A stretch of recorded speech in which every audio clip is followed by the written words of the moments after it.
और अब इस मेथड के अंदर हम देख रहे हैं कितना ससुरा खर्चा हो रहा है। खर्चा तो रुकता है ना, बहुत खर्चा है। हेलो एवरीवन, मैं हूं जयेश राजगोर और स्वागत है आप सभी का इस नए इंटरेस्टिंग यूट्यूब वीडियो में। दोस्तों, हम पढ़ रहे हैं क्लास 12 का इकोनॉमिक्स न्यू सिलेबस और ये है चैप्टर नंबर 7 नेशनल इनकम का एक और महत्वपूर्ण वीडियो। आज की इस वीडियो में हम जानेंगे methods of measurement of national income का आखिरी मेथड, जिसका नाम है एक्सपेंडिचर मेथड। पिछले दो वीडियोस के अंदर हमने आउटपुट मेथड और इनकम मेथड को कंप्लीट किया बड़े ही आसान तरीके से, और आज इसी टिप्स एंड ट्रिक्स के साथ हम कंप्लीट करने जा रहे हैं एक्सपेंडिचर मेथड को। तो अगर आप इस चैनल पर नए हैं तो जरूर से सब्सक्राइब कीजिए, बेल आइकन दबाइए, क्योंकि यहां आपको लगातार ऐसे ही इंफॉर्मेटिव वीडियोस मिलते रहेंगे। आप प्लेलिस्ट सेक्शन में जा सकते हैं, वहां आपको ढेर सारे चैप्टर वाइज वीडियोस मिल जाएंगे जहां से आप अपनी पढ़ाई को बूस्ट कर सकते हैं। You can also join our Telegram channel, नाम है स्काई एजुकेशन ऑफिशियल, और यहां पर आपको मोस्ट आईएमपी क्वेश्चंस और आईएमपी नोट्स, डिस्टिंग्विश वगैरह के केस स्टडी हो, सीएम का हो या अलग अलग टाइप के क्वेश्चंस हो, सभी आपको हमारे टेलीग्राम चैनल पर फाइल्स में मिल जाएंगे। आप स्क्रॉल करेंगे ना थोड़ा, आपको आसानी से मिल जाएगा, लिंक डिस्क्रिप्शन में है, जरूर इसका फायदा उठाइए। साथ ही साथ हमारा इस साल का सुपर स्टार बैच हमारे ऐप पर एब्सोल्युटली फ्री चल रहा है।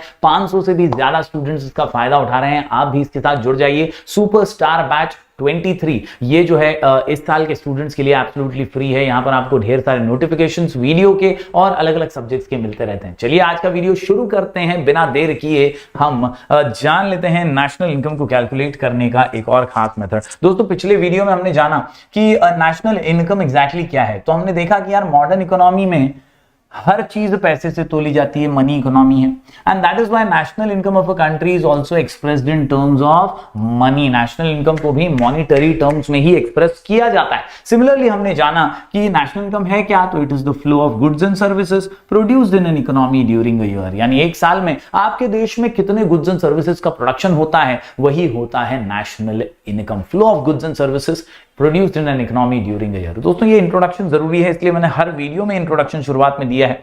दोस्तों, हम पढ़ रहे हैं क्या है, हमने आज पढ़ रहे हैं वी यानी output income expenditure, output method, income method, और आज का हमारा टॉपिक है एक्सपेंडिचर मेथड। जी हां, हमने 3 मेथड्स हैं तो कुल मिलाकर के हमारे टेक्स्ट बुक में नेशनल इनकम को मेजर करने के अलग अलग तरीके। आउटपुट मेथड प्रोडक्शन साइड का है, इनकम मेथड जो है ये फैक्टर इनकम्स के बारे में है, रेंट, इंटरेस्ट, वेजेस, प्रॉफिट के बारे में, जो फैक्टर्स ऑफ प्रोडक्शन को मिलता है। और आज का जो मेथड है ये हमारे खर्चों के बारे में है, एक्सपेंडिचर मेथड। इस मेथड से हम खर्चों को ऐड करके नेशनल इनकम का पता लगाते हैं। तो बहुत ही जबरदस्त और आसान सबसे ये मेथड माना जाता है एक्सपेंडिचर मेथड। चलिए इस पर नजर डालते हैं। यस, एक्सपेंडिचर मेथड आज हम पढ़ने जा रहे हैं। सबसे पहले मैं आपको बता दूं, it is all about expenses.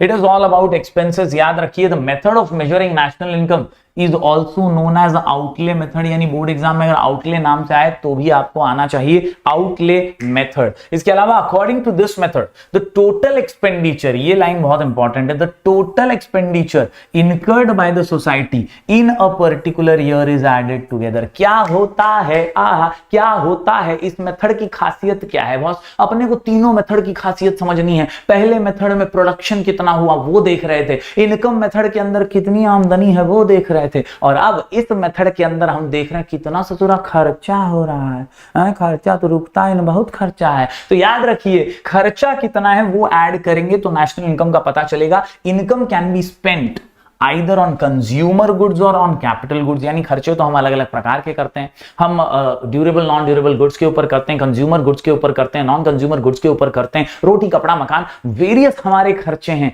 इन सभी प्रकार के खर्चों को बस ऐड करना है। Thus we can get national income by summing up all consumption expenditure, investment expenditure made by individuals, firms as well as the government। तो काम फिट, मामला हिट, आंसर सुपर हिट। याद रखना है, खर्चों को ऐड कीजिए। एक्सपेंडिचर मेथड के अंदर क्या कीजिए, खर्चों को ऐड कीजिए। फॉर्मूला आपको बता देता हूं, ये फॉर्मूला ही पूरी जड़ी बूटी है आंसर की। अगर आपको फॉर्मूला याद हो गया ना तो आपको पूरा आंसर ही याद हो जाएगा, समझ जाइए, क्योंकि आंसर के जो पॉइंट्स है वो इसी फॉर्मूला में छुपे हुए हैं। क्या बोलता है formula? National income is equal to C plus I plus G. क्या? C plus I plus G. क्या? C plus I plus G. क्या? C plus I plus G. National income कैसे आएगा? C plus I plus G. कैसे आएगा? C plus I plus G. कैसे आएगा? C plus I plus G. बोले तो consumption expenditure, investment expenditure, government expenditure, तीन टाइप के खर्चे, कंजम्पशन एक्सपेंडिचर, इन्वेस्टमेंट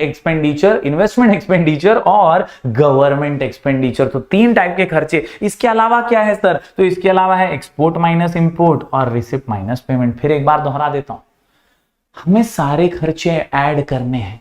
तो पहला खर्चा है कंजम्पशन का खर्चा, दूसरा खर्चा है इन्वेस्टमेंट का खर्चा, तीसरा है सरकारी खर्चा और export minus import, receipt minus payment. Export minus import, receipt minus payment. अरे export minus import, receipt minus payment, तुम बोलोगे सर ये क्या है, हमें समझाइए तो सही। अभी समझा देते हैं। कंजम्पशन एक्सपेंडिचर की बात जब करते हैं ना, तो ये वो सी वाला खर्चा है, ये वो कंजम्पशन है जो हम आमतौर पर करते हैं। रोटी कपड़ा मकान पे जो खर्चा होता है, ड्यूरेबल नॉन ड्यूरेबल गुड्स पे, हमने कार ले ली वो भी हमारा खर्चा है, हमने खाने पीने का सामान लिया वो भी हमारा खर्चा है। तो ये हमारा कंजम्पशन एक्सपेंडिचर है। तो सी फॉर कंजम्पशन एक्सपेंडिचर। आई से आता है इन्वेस्टमेंट एक्सपेंडिचर। किसी बिजनेसमैन ने एक मशीनरी खरीदी, वो उसका इन्वेस्टमेंट। कोई जगह खरीदी जहां फैक्ट्री खोलने वाला है, वो उसका इन्वेस्टमेंट है। समझ में आ रहा है? हमारे जैसे मिडिल क्लास लोगों ने एक घर खरीद लिया, उसके इन्वेस्टमेंट के तौर पर लिया है। हम चाहते हैं कि कुछ नया हम मशीनरी खरीदें, तो ये सब इन्वेस्टमेंट वाले खर्चे होते हैं। इन्वेस्टमेंट जो है रिन्यूअल, ये वगैरह जो होती है, जो कॉन्ट्रैक्ट था आपने रिन्यू कर दिया या कोई नया रीन्यू किया कोई मशीनरी को, तो ये सब इन्वेस्टमेंट में आता है। जी से आता है गवर्नमेंट का खर्चा, ये भी तो खर्चा है देश का ही। तो गवर्नमेंट का खर्चा बोले तो क्या सर? तो गवर्नमेंट भी दोनों प्रकार के खर्चे करती है। गवर्नमेंट कंजम्पशन का खर्चा भी करती है, इन्वेस्टमेंट का भी खर्चा करती है। तो जी में consumption as well as investment दोनों का समावेश होता है। तो बोलोगे सर कैसे? तो गवर्नमेंट जो होती है ना, वो रोड बनाती है, गवर्नमेंट ब्रिज बनाती है, स्कूल बनाती है, हॉस्पिटल बनाती है, ये सारे खर्चे सरकार के हैं ही ना। तो ये सारे खर्चे जो है गवर्नमेंट एक्सपेंडिचर में आते हैं। इसके अलावा सरकार मिलिट्री के लिए हथियार गोली बारूद खरीदने का काम करती है, मिसाइल खरीदने का काम करती है, बनवाने का काम करती है, ये सारे भी उसके एक्सपेंडिचर हैं। और इसीलिए जी फॉर गवर्नमेंट एक्सपेंडिचर भी नेशनल इनकम में बहुत महत्वपूर्ण है। तो सी plus I plus ji, consumption का एक्सपेंडिचर, आई से इन्वेस्टमेंट का एक्सपेंडिचर और जी से सरकारी एक्सपेंडिचर। बात करें उसके आगे, तो उसके आगे तो बहुत सिंपल है, एक्स माइनस एम यानी एक्सपोर्ट माइनस इंपोर्ट का डिफरेंस और आर माइनस पी यानी रिसिप्ट माइनस पेमेंट का डिफरेंस। इन सब खर्चों को जोड़ोगे तो नेशनल इनकम मिल जाएगी एक्सपेंडिचर मेथड से। चलिए अब बारीकी से आपको सारी चीजें समझा देते हैं एक एक करके। आप देखिए पॉइंट फॉर्मूला के अंदर से ही लिए हुए हैं। पहला पॉइंट है सी, यानी क्या? यानी कंजम्पशन का एक्सपेंडिचर। बोले तो क्या है ये? तो private final consumption expenditure bye house holds and on non-durable goods such as food which are used immediately, expenditure on durable goods such as car, computer, television। तो ये सारा हमारा एक्सपेंस है, खर्चा है कंजम्पशन के ऊपर, which are generally used for longer period of time, and expenditure on services like transport services, medical services etc। ये सारा हमारा कंजम्पशन एक्सपेंडिचर कहलाया जाता है। दूसरा पॉइंट क्या है? दूसरा पॉइंट है आई। ये रहा हमारा आई। आई बोले तो इन्वेस्टमेंट एक्सपेंडिचर। याद रखिए, it refers to expenditure made by private businesses on replacement, कोई चीज रिप्लेस कर दी, कोई रिन्यू कर दी कॉन्ट्रैक्ट वगैरह, और कोई नया इन्वेस्टमेंट, जमीन खरीदी या मशीनरी खरीदी, तो ये सब हमारे इन्वेस्टमेंट में आते हैं। मतलब प्राइवेट बिजनेस हाउसेस जो होते हैं या फर्म्स जो होते हैं, वो जब इन्वेस्टमेंट्स करते हैं रिप्लेस, रिन्यू या न्यू इन्वेस्टमेंट में, तो उसे हम इन्वेस्टमेंट एक्सपेंडिचर कहते हैं। दो पॉइंट आपको समझाए, फॉर्मूला के ही दो पॉइंट है, C plus I plus G plus X minus M plus R minus P. Pointers के अंदर यही चीजें हैं। पहला सी हो गया कंजम्पशन का, आई हो गया इन्वेस्टमेंट का। बढ़ते हैं आगे। काफी आसान सा ये मेथड है दूसरों के कंपैरिजन में। आगे बढ़े तो अगला है जी। जी यानी गवर्नमेंट का एक्सपेंडिचर। गवर्नमेंट का एक्सपेंडिचर, गवर्नमेंट क्या करती है? मैंने बताया आपको, दोनों काम करती है। वो कंजम्पशन भी करती है और वो इन्वेस्टमेंट भी करती है। गवर्नमेंट कंजम्पशन भी करती है, इन्वेस्टमेंट भी करती है। कंजम्पशन भी करती है, इन्वेस्टमेंट भी करती है। याद रखिए कंजम्पशन में क्या करती है, तो पहले पॉइंट में देखिए, गवर्नमेंट का consumption expenditure refers to the expenditure incurred by government on various administrative services, law and order, defence, education, health etcetera. स्कूलें बनवा दी, हॉस्पिटल बनवा दिए, डिफेंस पे खर्चा किया, ये सब सरकार का कंजम्पशन एक्सपेंडिचर है। ये सब सरकार का कंजम्पशन एक्सपेंडिचर है। दूसरी तरफ सरकार का इन्वेस्टमेंट एक्सपेंडिचर क्या है? तो भाई इंफ्रास्ट्रक्चर की फैसिलिटीज बनाना, जैसे कि construction of road, railway banana, bridge banana, dam और कैनाल बनवाना, ये सारे बिजनेस सेक्टर भी यूज करते हैं जिससे गुड्स एंड सर्विसेज प्रोड्यूस होते हैं और इसीलिए ये सरकार का इन्वेस्टमेंट एक्सपेंडिचर है। तो मतलब C + I + G, ये G में भी C और I आता है, कंजम्पशन और एक्सपेंडिचर, समझ गया कि नहीं? तो G यानी गवर्नमेंट एक्सपेंडिचर। उम्मीद करता हूं दोस्तों आपको ये कॉन्सेप्ट एकदम क्लियर हो गया होगा। फॉर्मूला में से ही हम ये पॉइंटर्स लिख रहे हैं, C + I + G।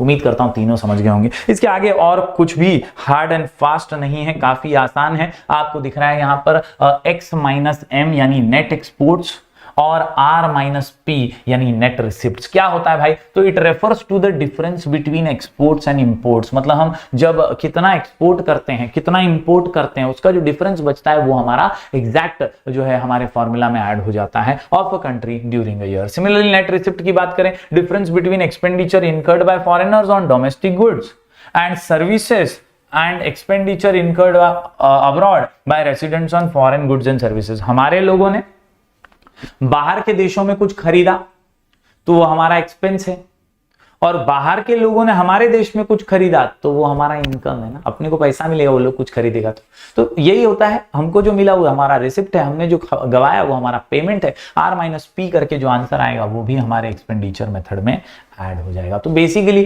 पूरा आंसर फॉर्मूला बेस्ड है। फॉर्मूला क्या बोलता है? NI = C + I + G + X - M + R - P। काम फिट, मामला हिट, आंसर सुपर हिट। यही पॉइंटर्स हैं, हर पॉइंट में 2-2 लाइन लिखनी है आपको और कुछ नहीं है। कंजम्पशन एक्सपेंडिचर में हमारा जो कंजम्पशन है रोटी कपड़ा मकान वाला वो लिखना है। इन्वेस्टमेंट के अंदर मशीनरी रिन्यूअल रिप्लेसमेंट के बारे में लिखना है। गवर्नमेंट का दोनों लिखना है, कंजम्पशन और इन्वेस्टमेंट। और आखिर में X - M यानी नेट एक्सपोर्ट्स है, और जो R - P है वो है हमारा नेट रिसिप्ट। तो उम्मीद करता हूं दोस्तों आपको पूरा फॉर्मूला जो है वो समझ गया होगा एक्सपेंडिचर मेथड से। अब इसके भी कुछ प्रिकॉशंस हैं, कुछ चीजें हमें ध्यान रखनी पड़ती है, कुछ सावधानी बरतनी पड़ती है। चलिए देख लेते हैं क्या प्रिकॉशंस हैं और क्या ध्यान रखना है। पहला precaution, expenditure on all intermediate goods should be ignored.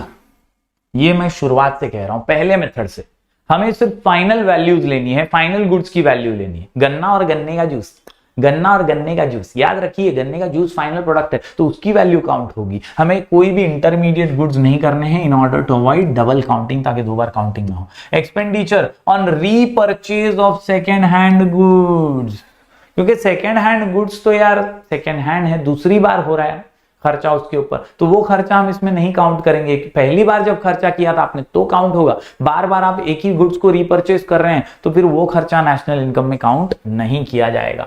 Similarly expenditure on transfer of payments should be ignored.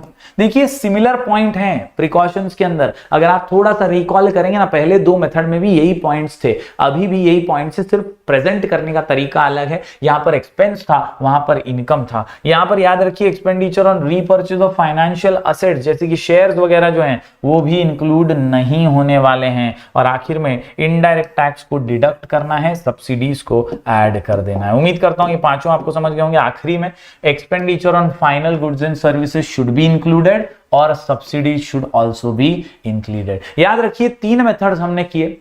हमने पहले किया सबसे पहले आउटपुट मेथड प्रोडक्शन साइड, उसके बाद हमने किया इनकम मेथड और आखिर में हमने किया एक्सपेंडिचर मेथड। आज out of these methods the output method and income method are extensively used, सबसे ज्यादा यूज होते हैं in advance countries like USA and UK.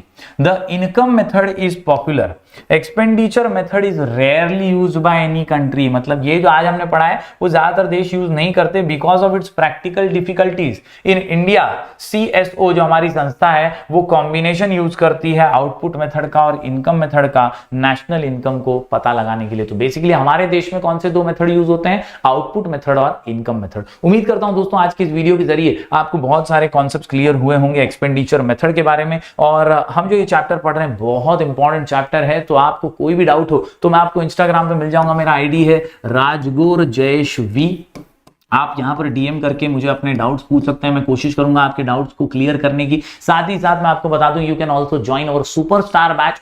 Superstar batch absolutely free है क्योंकि आप सभी हैं सुपरस्टार और आप ही को करना है एग्जाम में चमत्कार। तो आप हमारे ऐप को डाउनलोड कर सकते हैं और वहां पर बैचेस में जाकर हमें रिक्वेस्ट भेज सकते हैं। बैच कोड है सुपरस्टार 23। जी हाँ, सुपरस्टार 23 ये रिक्वेस्ट भेजने के लिए, उसके बाद हम रिक्वेस्ट एक्सेप्ट कर लेंगे, आपको नोटिफिकेशंस मिलेंगे, पीडीएफ नोट्स मिलेंगे, आपको आईएमपी क्वेश्चंस मिलेंगे, आपको वीडियोस भी मिलेंगे अलग अलग सब्जेक्ट्स के। तो आपका फायदा होने वाला है, इस फ्री बैच में जरूर जुड़ जाइएगा। हम ऐसे ही वीडियोस लगातार आपके लिए लेकर आते रहेंगे। मिलेंगे फिर एक बार कुछ और नए वीडियोस के साथ, तब तक के लिए do like, share and subscribe.